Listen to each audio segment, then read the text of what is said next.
Hello বন্ধুরা, আজকে আবার একটা ভিডিও নিয়ে হাজির হয়েছি। তো আজকে আমি করেছি ছাঁস। যখন আমরা হোটেলে খাই তখন এই ছাঁসটা আমরা খেয়ে থাকি। তো এই ছাঁস কীভাবে বাড়িতে সহজে করা যায়, আর এই গ্রীষ্মকালে এই ছাঁসটা কিন্তু খুবই উপকারী খাওয়া।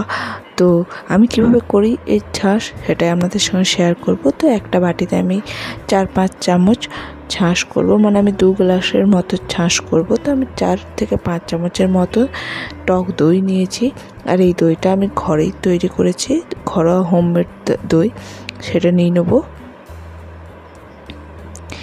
এরপর এতে আমি দেব প্রায় 1/2 টিস্পুনের মতন বিট লবণ, আপনারা চাইলে এমনি লবণও দিতে পারেন। আর দেব একটু 1 পিঞ্চের মতো চাট মশলা আর 1 পিঞ্চের মতো পুদিনা পাউডার দিয়ে ভালো করে মিশিয়ে নেব।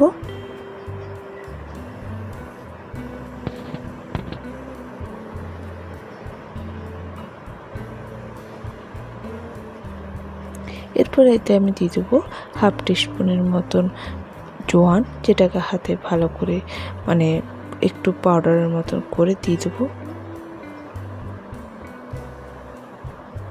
দিয়ে ভালো করে মিশিয়ে নেব।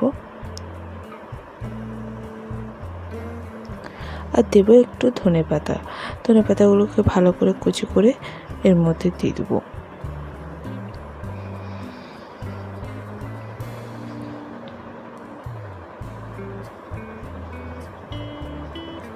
দিয়ে আর একবার মিশিয়ে নেব। আর যেহেতু আমি 2 গ্লাস করবো ছাঁস, তার জন্য আমি 1 গ্লাস জল ইউজ করব।